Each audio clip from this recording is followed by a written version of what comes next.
Yes, welcome, beloved. This is your home of knowledge and growth. I'm Bahati Hilda Sabiti, and I'm glad you joined me on this journey, on this quest to answer questions that have been lingering in our minds and to be able to look into the future with a lot of hope and with a lot of expectation of the good things that are going to come. Okay, so as we look at narcissists, I mean, these are common questions that have been asked, and the things that have helped so many, I would say thousands of clients to actually overcome or to heal on their journey and have a better life or have an epic life.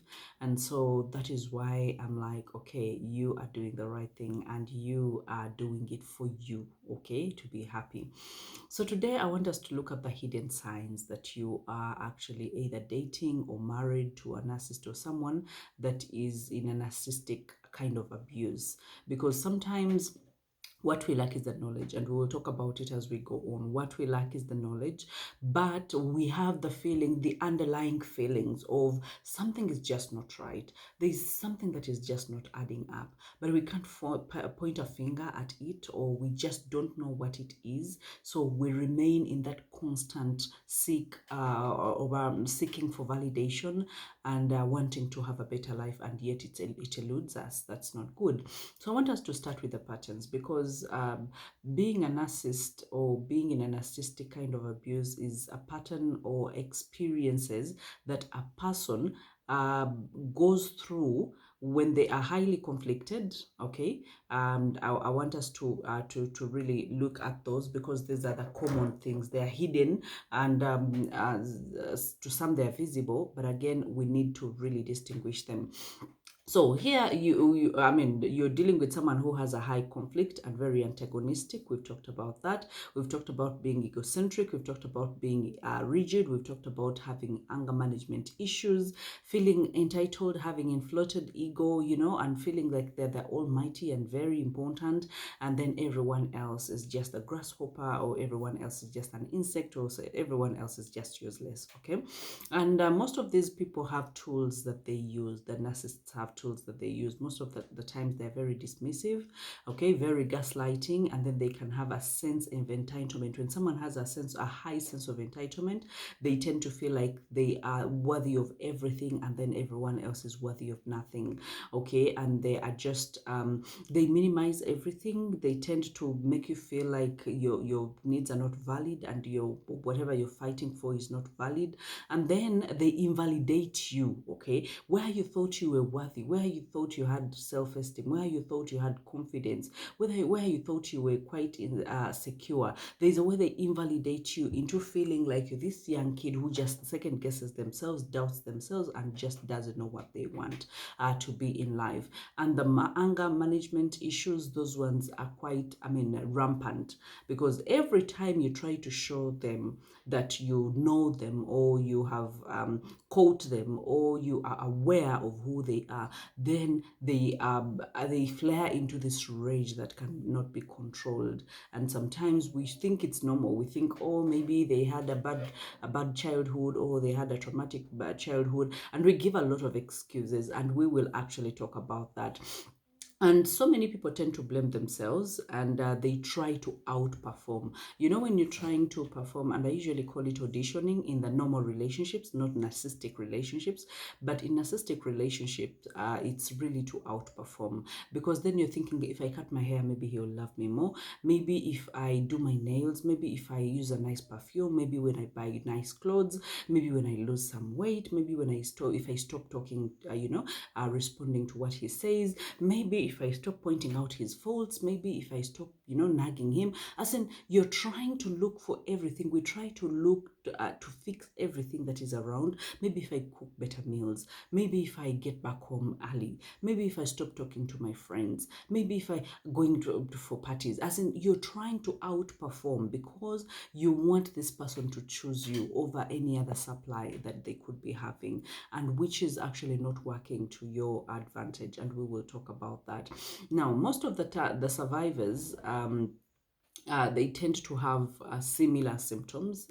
For most of the people that I have met, that I have treated, or that I have talked to, they have the same kind of symptoms. I'm not going to categorize them, but I want us to generally talk about them, because it's very possible that where you are in your life, maybe you're going through it, or someone close to you is going through it, that you can be able to help, or just for general knowledge, just to know that, okay, these are the things that survivors feel. If you are the one that is being abused, okay, we will talk about after you have left or after you have broken up, what are the feelings, what are they're like, it's like the residue. We'll talk about that. But right now, anyone that is being abused has this kind of these kinds of feelings. Most of the times they will be very confused, and they will have a diminished sense of self-esteem. They will have anger issues. They will have anxiety and panic attacks. They will have hopelessness. And so many times they will have a loop of perfectionism, because when you are in the presence of a narcissistic person, you are always like under a microscope. Everything that you are doing is being monitored. So you are fearful that maybe someone is about to find something bad. Maybe I should do this to its perfect. If I'm to cook, I should cook the best. If I'm to put on, I should put on the best. Why? Because you have been over criticized, invalidated, and you have been gaslighted. You have, as in, you have all these things that are happening in your life that are causing you to feel that way. And they have mostly the feelings of regret, okay? Because they're like, okay, I'm the one who got myself into this. Why didn't I get out sooner? Or what is the problem with me? And anti-lovable. Maybe I'm not that beautiful enough. Maybe. So you have that loop of, doing all that, and then you're very hyper vigilant, okay, and then you are you have moments where it's very difficult for you to actually concentrate, to focus, laser focus, because your mind, like, it's very blunt, and not even blunt, but it's very blur, and it's very have you ever seen someone who just stares in one place, and they're not thinking about anything, like their mind is just blank, okay, that's the word, just blank. And they have so many episodes of that. And most of the times they are socially isolated. They isolate from people, because then they think everyone is going to know their problem. And remember, what these people actually go through is not their problem. What the survivors go, what you go through as a survivor is not your problem. But you become socially isolated. You feel the feelings of shame, okay, like that you have failed to actually uphold this marriage or uphold this relationship. And then you have feelings of self-doubt. You are very, very lonely, okay, because so many people think, okay, I mean, when you go through the phase of abuse, and maybe it's time for you to make a decision, then you tend to feel, oh, the almighty and everything is okay. But we're going to talk about that in a minute. And then they have episodes of low energy, where you feel like you don't want to do anything. You don't want to get out of the house. You don't want to go to work. You don't want, like, you just have low energy. And then you're filled with grief. You can't sleep. You have insomnia, and you have constant headaches. And then you have low immunity. That means that sicknesses can come over. You can catch sicknesses so quickly, and then you devalue yourself, and you have unhealthy coping lifestyles, because some people resort to drinking, they resort they abuse drugs, just in order for them to be able to survive another day. So you see that it's very, very, very, very affecting, and very, very, very bad when it comes to the survivors. And so the reason as to why we're going through this is that you will know, because only what you know is what sets you free. The moment you know these things and you know how to handle them, then you know how to either save yourself. And we will talk about that, because so many people are thinking, she's only telling us to walk out, walk out, walk out. I know that I'm dealing with people who have already walked out. I'm dealing with people who are still in the middle of confusion and regret and despair and loneliness and anger and regret and shame and self-isolation and headaches and insomnia. There's that category. And then there are those that have crossed over the other side. Things are not as easy, and they need someone to tell them that, you know what, they're not going to be as easy. But again, you have to weigh your options and see what works for you are better than the other. There is always a sacrifice somewhere, somehow. So most of the times, this is the question I've usually gotten. Why is it that most people that are in these abusive relationships actually choose to stay? Because so many of them, so many, and I will say that this is a worldwide problem, and it's a problem of our time. And so many people, whenever I post some of these things, most of my clients are actually facing narcissistic partners. Most of my clients. And sometimes, even if I branch into mentorship, I find myself coming back into relationships and, toxic relationships and narcissistic relationships, because that is what is troubling so many people in our world today. So, why do these people actually stay?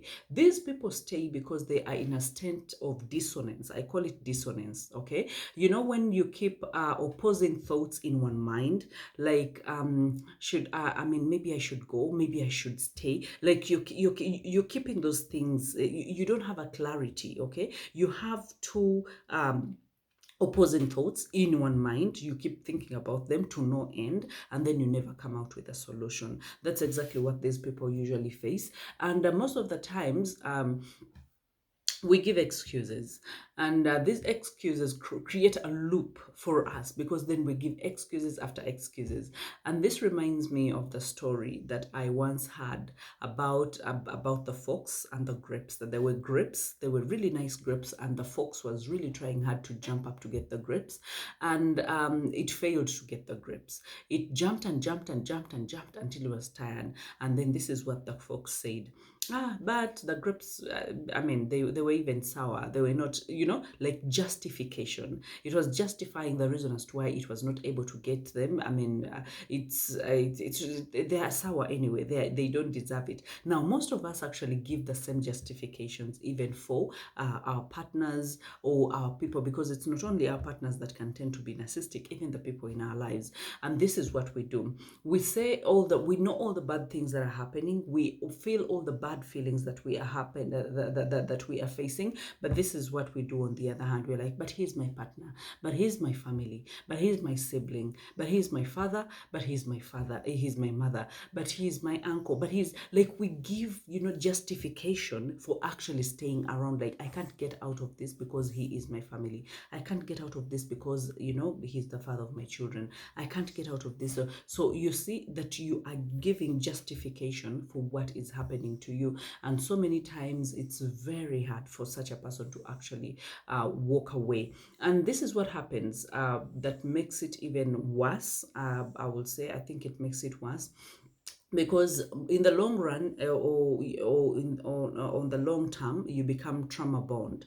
Now, trauma bond is when you are going through everything, but again, you are like, you are bonded to this person and you can't just walk away. Why? Because in your head you keep giving the excuses and the justifications and the things that we are going to talk about, like lack of knowledge. Because lack of knowledge, even the Bible talks about it, that my people perish because they lack knowledge. Okay, now so many people don't have this knowledge.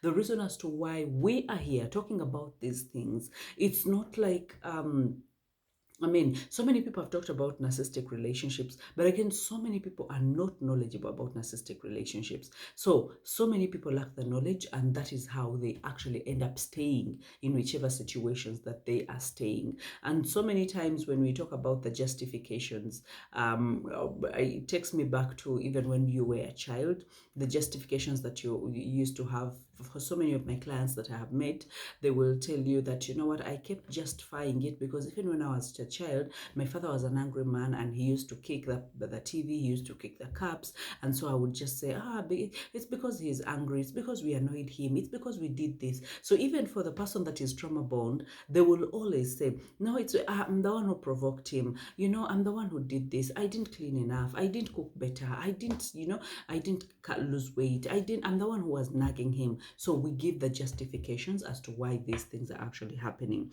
So when we get to the lack of knowledge, okay, and the narcissistic patterns never change. People want the half truth, and they want people that give them hope, and they want you to tell them. Most of my clients actually, I think, would prefer that I tell them there is hope and this person can change and this person. And for me, I actually tell people, even when I do phone sessions and video sessions, even one-on-one sessions and couple sessions, I usually tell them, them, when you come to me, you do not have an option but to take the truth. I do not sugarcoat. I will tell you it. I will tell it to you. I mean, to your face. I will tell it to your face. I will not sugarcoat it. I will not walk around it. I will come straight, and I will tell you that narcissistic patterns never change. And I hope that you can hear that, and I hope that you can understand that and take it as it is without any kind of justifications and sugarcoating and wanting to twist it to fit your what you would want, what you would have want, or what your ideal situation is. Narcissistic tendencies and narcissistic patterns never ever change. And the patterns are not your fault. That's the other thing. So this knowledge people don't know. People think that, you know what, they usually have hope. And this is why I usually tell people, and I've said this time and again, that most people walk into relationships, and I will give an example of a lady, because narcissistic people patterns can happen both to men and women. But you'd see a lady getting into a relationship, and then they see the patterns, and then they stick in there, they make it work, and they give birth to children, 5 years, 10 years, 20 years, and then they are getting out of the marriage. And then you're asking them, didn't you see these things? They're like, I saw them even before marriage. I saw that he was a cheat. I saw that he was a liar. I saw that he was, he had anger management issues. And then you're like, why didn't you decide then? And they're like, but I kept having hope that he would change. I kept having hope that he will change. And I usually tell people that it's only two things that change a human heart. It's only God and love. Now, most of the times, narcissistic people, actually not most of the times, all the times, if a person is a narcissist, they do not have a heart. They do not have empathy. They do not feel love, okay? That is not what they feel, okay? It's not even a near definition to what they feel. So if you really think that this person loves you, then you are in for a surprise, and you are going to really be shocked, okay? So most of the times, this is what I tell the other people. Instead of staying in there without a clear way forward, it's actually better, and I usually give them as options, it's actually better you choose to stay, but with very open eyes, okay? Knowing that, okay, in order for me to stay, I could be giving a justification. Maybe I want to stay for children. Maybe I want to stay because he's the one taking care of us. How will the children go to school and what? Now, you don't stay like a naive person. You stay with your eyes very vigilant and very open, so that you can be able to know that you're not justifying that. You stop justifying the behavior. You can start therapy, because there are people who are on long-term therapy with me. Like we evaluate. Some of them prefer every week, some of them prefer every month, but we talk about the things so that you can cut down your expectations. You have very realistic expectations and what you think this person can actually fulfill, so that you can start your own life and have your own support system, create your own relationships, and healthier relationships. And so you see this person is staying, but they are not staying on the thorn and in pain for the rest of their lives. They have decided to open their eyes wide, to be very vigilant, to not give justifications, to create healthier relationships outside of their marriages and outside of their relationships. And then they have very realistic expectations. They cut down on the expectations. So if you really thought someone is going to be lovey-dovey, someone is going to be with you, someone is going to cuddle you, someone is going to do like this, you cease to expect and know that this person, for the past 5 years or 10 years I've been with them, I know what they can and what they can't do. So I'm not going to be naive to expect what they cannot do. Okay, so you do it for yourself to save your own sanity. Actually, this is you saving your own sanity, okay?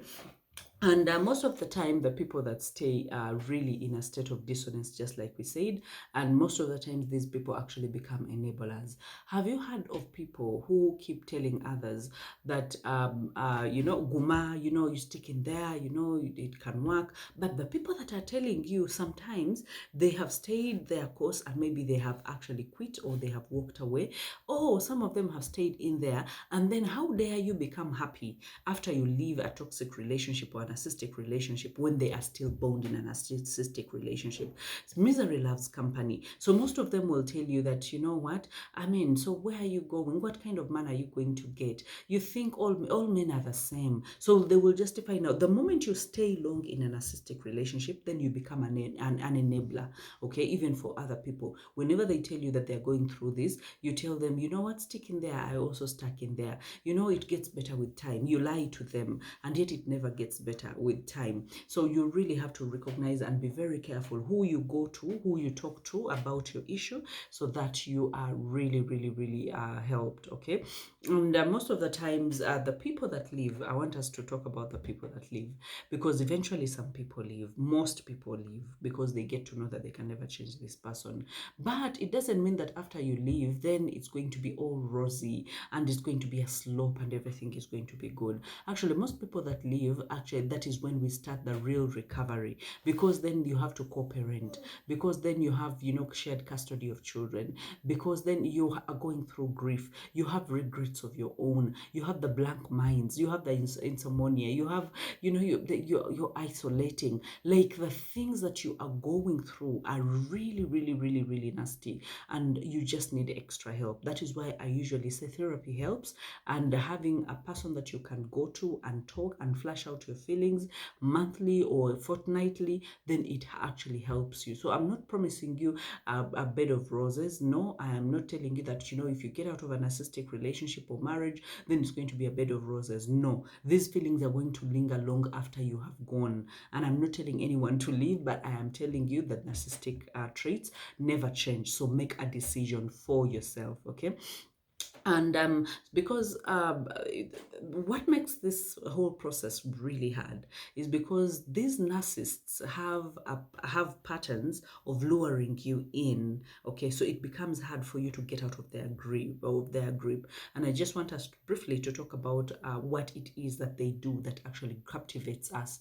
Because when they come in at first, this is what they do. They just love love bombing. They love to give you all the overwhelming support and overwhelming, like they are there. And this happens, I mean, very early in the relationship. Like they're generous. They're generous with their time. They're sending you 1,000 roses. They're sending you birthday gifts, big birthday gifts. They're sending, as in, they are doing all this. They are really, really love bombing you. And so when you are in there, because everyone is like, oh, that's what I would want. Oh, this is the kind of life I would want. Oh, this kind of life is awesome. I've never seen this kind of thing. So you are lured in. Now, when you come in, this is what they want. They start doing. They start devaluing you. Okay, that means that a person who used to show you like they would cuddle you, they would be with you 24/7. These days, when they come around, their phone is more important than you. TV is more important than you. Football match is more important than you. And you know, that is when you start seeing maybe messages that are weird.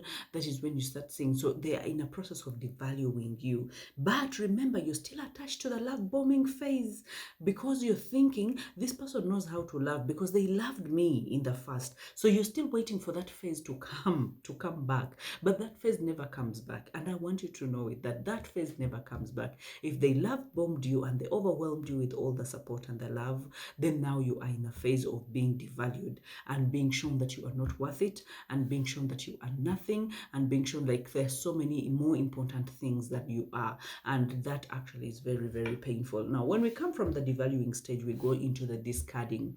Now, the discarding, most of the times, it's not just about leaving, because the discarding involves, sometimes it can involve you leaving, or sometimes it can involve him leaving, or sometimes it can involve that they stay but they become unfaithful. Okay, a lot of infidelity, and sometimes it's about disengaging. Okay, in Tears on My Pillow, I wrote about the worst kind of pain, the worst form of pain anyone can face in a relationship: the pain of disengagement. When you feel like you were holding someone in your hands, but someone is slippery and they're slipping out of your hands, but there is nothing you can do. You can't grip them, you can't hold them, you can't tighten them. They are going, okay, because they want to go, not because they don't want to be with you. Now, that is the most painful thing, because then you turn all the guns onto yourself.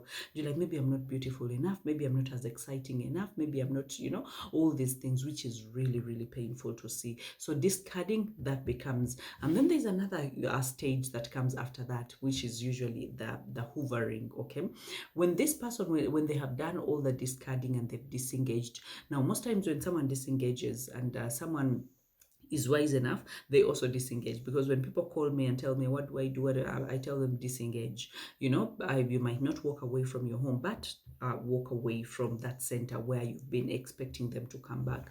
Mind your business, create your own relationships, live a life that is deliberately selfish. So you see how deliberately selfish and tears on my pillow come into play, because for the longest time, for the past 13 years, I have been dealing with narcissistic relationships and toxic relationships. So when you get to the hovering, now when you disengage, then they're like, who is taking my person?